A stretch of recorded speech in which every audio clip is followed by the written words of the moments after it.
नमस्कार दोस्तों, मैं कुणाल कालरा आपका अपने इस चैनल में बहुत बहुत स्वागत करता हूँ। लव एस्ट्रोलॉजी के इस एपिसोड में आज हम बात करेंगे कि एरीज और जेमिनी लोगों की कंपैटिबिलिटी, लव कंपैटिबिलिटी कैसी होती है। सिर्फ लव कंपैटिबिलिटी के पॉइंट ऑफ व्यू से हम देखेंगे कि एरीज मैन हो और जेमिनी वुमन हो, या जेमिनी मैन हो और एरीज वुमन हो, तो इन दोनों के बीच में कंपैटिबिलिटी कैसे हो सकती है, कैसे इन लोगों का नेचर मैच करेगा नहीं करेगा, किन किन चीज़ों में इनको प्रॉब्लम्स आ सकती है इनके लव रिलेशनशिप में, किन किन बातों पे ये जिसे हम कहते हैं सहमत होंगे और किन किन बातों पे असहमत होंगे। कंपैटिबिलिटी कंपैटिबिलिटी का मतलब हम क्या समझते हैं? कंपैटिबिलिटी होती है कि जब एक आदमी दूसरे के साथ रिलेशनशिप में जाता है तो किस बेसिस पे जाता है, क्या केमिस्ट्री होती है। कई बार हम सोचते हैं कि ये बिजनेसमैन अच्छा है, मान लीजिए जेमिनी वाले बिजनेसमैन अच्छे हैं। हम ये सोचते हैं कि जेमिनी वाला बिजनेसमैन अच्छा है तो ये लाइफ पार्टनर भी बड़ा अच्छा होगा। मगर हम इस धोखे से या इस विश्वास से हम उसके साथ रिलेशनशिप में जाते हैं या शादी में जाते हैं। मगर उसके बाद बिजनेसमैन तो वो अच्छा होता है, क्या वो अच्छा पार्टनर बन सकता है? क्या वो अच्छा कंपैटिबिलिटी उसके साथ हमारी मैच करेगी नहीं करेगी? लव कंपैटिबिलिटी, लाइफ हमारी अच्छी होगी, पैसे की वजह से अच्छी हो सकती है, मगर क्या लव कंपैटिबिलिटी हमारी होगी या नहीं होगी? उन बातों पे आज हम बात करेंगे इस वीडियो के अंदर। तो चलिए टाइम वेस्ट किए बिना सीधा चलते हैं मेरी स्क्रीन के ऊपर, वहां पे मैं पॉइंट बाय पॉइंट आपको समझाऊंगा। ठीक है, चलिए।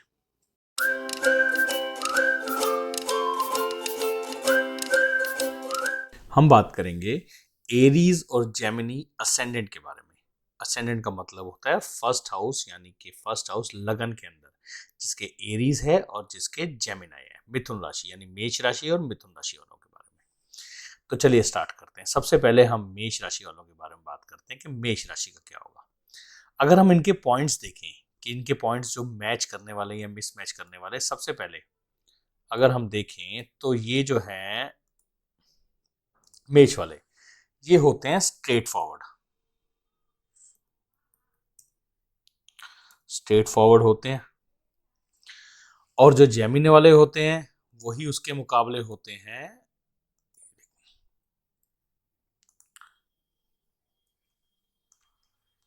यहां ले इसको, ये होते हैं डिप्लोमेट। अब ये समझने वाली बात है कि एक स्ट्रेट फॉरवर्ड है, एक डिप्लोमेट है। इस पॉइंट पे अगर हम बात करें तो होगा क्या कि जो एरीज वाले होंगे, या मान लीजिए एरीज लड़की है या एरीज लड़की है, सपोज एरीज फीमेल है, तो वो क्या करेगी अगर जेमिनी ने किसी भी काम के लिए बुलाया कैसे भी, कि मुझे ये हेल्प चाहिए या मुझे ये मतलब कोई मुझे काम करवाना है, ये हेल्प चाहिए मुझे, तो एरीज वाली लड़की सोचेगी नहीं, वो सीधा उसके पास चली जाएगी। हाँ जी बताइए क्या काम है, किसी भी टाइम वो हर टाइम हर तरह का सपोर्ट करने के लिए तैयार होगी। फिजिकली, मेंटली, फाइनेंशियली, हर तरीके का सपोर्ट एरीज वाली जेमिनी वाले को देगी। जेमिनी वाले को कोई भी प्रॉब्लम आ रही है डिप्लोमेटिकली, ऐसा भी हो सकता है कि जेमिनी वाला एरीज वाले को यूज कर सकता है। Use in the sense financially use कर सकता है, फाइनेंशियली कोई काम निकलवा सकता है, फाइनेंशियली बिजनेस प्रपोजल के लिए यूज कर सकता है, किसी भी तरह से यूज कर सकता है। तो एरीज वाले का यहाँ पे यूज होना तय है।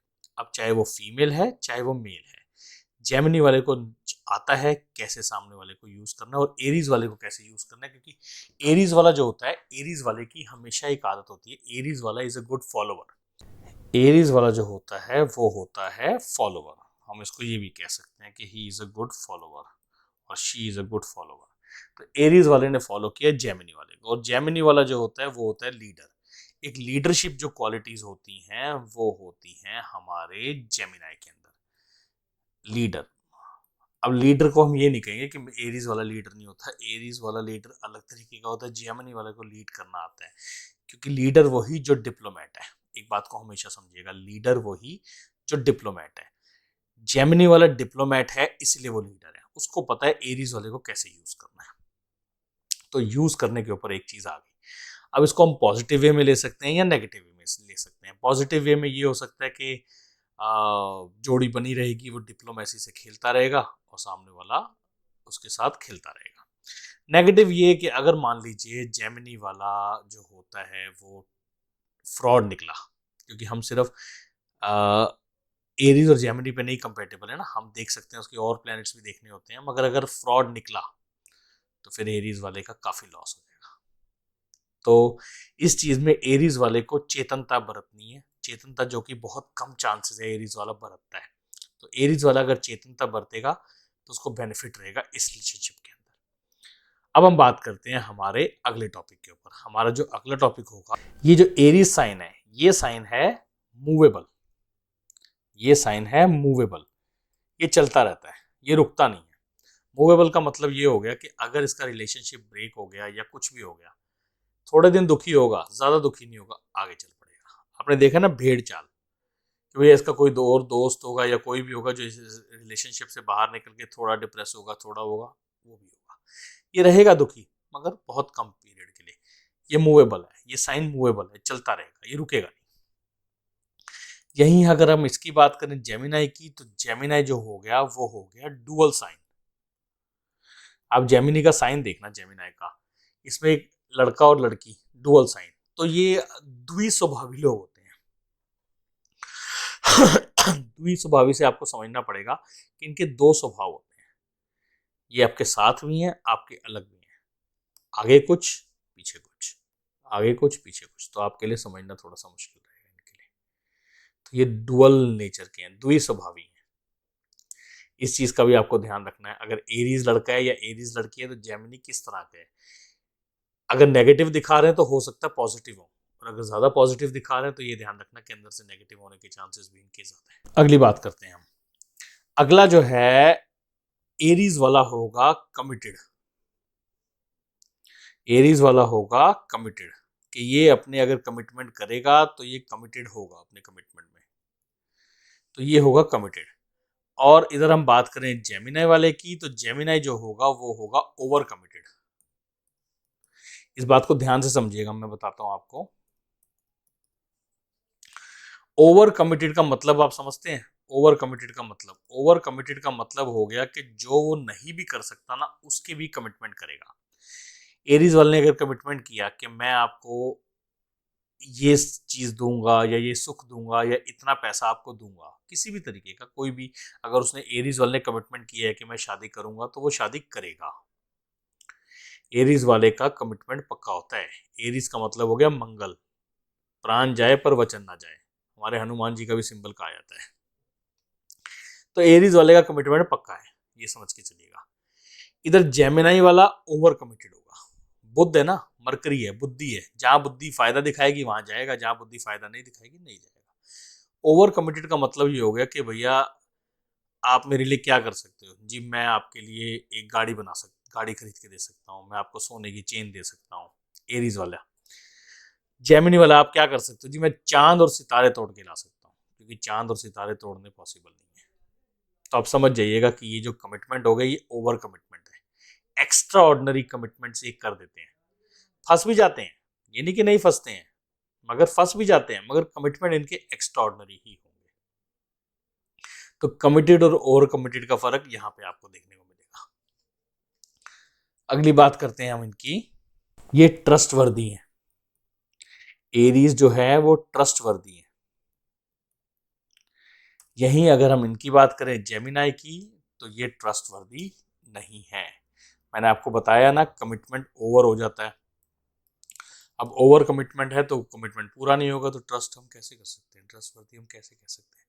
ट्रस्ट वर्दी के लिए कमिटमेंट पूरे करने जरूरी है। तो ट्रस्ट वर्दी की कैटेगरी हम एरीज को देंगे। आपको समझने की जरूरत है कि इनसे अननेसेसरी कमिटमेंट्स मत लीजिए, क्योंकि हो सकता है आपके दबाव में आके कोई कमिटमेंट कर दें, कमिटमेंट कर देंगे मगर पूरा नहीं कर पाएंगे, फिर आप लोगों के बीच में नोकझोंक और झगड़े के चांसेस बन जाएंगे। तो अगर आप चाहते हैं कि झगड़े वगैरह ना हो, तो कोशिश कीजिए इनसे कमिटमेंट ही मत कीजिए। जरूरी नहीं है कि हम सारे जेमिनाइज को रिजेक्ट कर सकते हैं कि जेमिनाई है तो ऐसा ही होगा। हम उम्मीद कर रहे हैं, ये हमारी गलती है। हम कई बार, होता क्या है कि प्रेशर में आके जेमिनाई ने आपके ओवर कमिटमेंट कर दिया। मान लीजिए उसकी कैपेसिटी है कि किसी भी तरह की कैपेसिटी है, मान लीजिए आप शादी के लिए प्रपोजल दे रहे हैं उनको, और उनको आप एक टारगेट दे रहे हैं कि मैं चाहती हूँ कि शादी से पहले आप ये जॉब या ये चीज़ इस पोजीशन पे पहुंच जाओ। ये कमिटमेंट कर देंगे, वो कमिटमेंट पूरा नहीं होगा, फिर आपके झगड़े होंगे। इसलिए बेस्ट थिंग मैं यही एडवाइस करूंगा कि इसके अंदर आप कमिटमेंट ना ही लें तो उतना अच्छा है। उतना कमिटमेंट इनसे ना लें उतना अच्छा है आपके लिए। हेल्पफुल नेचर के होते हैं ये एरीज वाले। तो एरीज वाले तो हेल्पफुल होते हैं, मगर जेमिनाई वाले हेल्प तब करते हैं जब उनको कहीं लगता है कि उनकी हेल्प से उनको बेनिफिट फ्यूचर में होगा। मरकरी है ना, बुध है, इन्वेस्टमेंट है। इन्वेस्टमेंट पॉइंट से वो कहीं भी कर लेंगे, इन्वेस्टमेंट पॉइंट से वो कहीं भी कर लेंगे कि इन्वेस्टमेंट पर्पज से हम हेल्प कर रहे हैं, कि आज हम किसी की हेल्प कर रहे हैं तो मुझे बदले में वापस मिलने के चांसेस हैं। मगर एरीज वाला ऐसा नहीं करेगा। एरीज वाले ने हेल्प करनी है वो करनी है, उसको ऐसा कोई मतलब नहीं है कि नहीं करनी, उसने हेल्प करनी है तो नहीं करनी है। ये कुछ चीज़ें हैं जो इनकी लव कंपैटिबिलिटी बताती है कि लव कंपैटिबिलिटी कैसी रहेगी। मेरा मानना ये है कि इनकी कंपैटिबिलिटी थोड़ी सी कमज़ोर इसलिए रहेगी क्योंकि एरीज वाला बुद्धि कम यूज़ करता है, बेचारा शरीफ भी होता है और फंस भी जाता है दूसरों के चक्करों में। तो जेमिनाई वाले के साथ अगर वो रिलेशनशिप बना रहा है तो उसको थोड़ा सा सोचना चाहिए कि वो कहीं फंस ना जाए। गलत नहीं है वो, मगर फंस ना जाए। इनोसेंट है, इनोसेंट, मस्कुलर, जाट बुद्धि जिसे हम कहते हैं ना कई बारी, तो हम कहते हैं कि बुद्धि नहीं लगाई, तो उस हिसाब से उसने वो कर दिया कि जिसे हम कहते हैं कि भिड़ गया।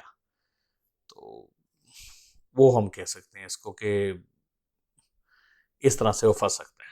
बाकी जेमिनाई वाले अपने जेमिनाई पार्टनर्स ढूंढते हैं, वो भी अच्छे हैं। जेमिनाई वाले गलत नहीं होते, मैंने आपको बताया ना, कमिटमेंट में फंस जाते हैं बेचारे। एक्स्ट्रा ऑर्डनरी कैलकुलेट करे बिना ओवर कैलकुलेशन कर लेते हैं। Over calculation is the right word.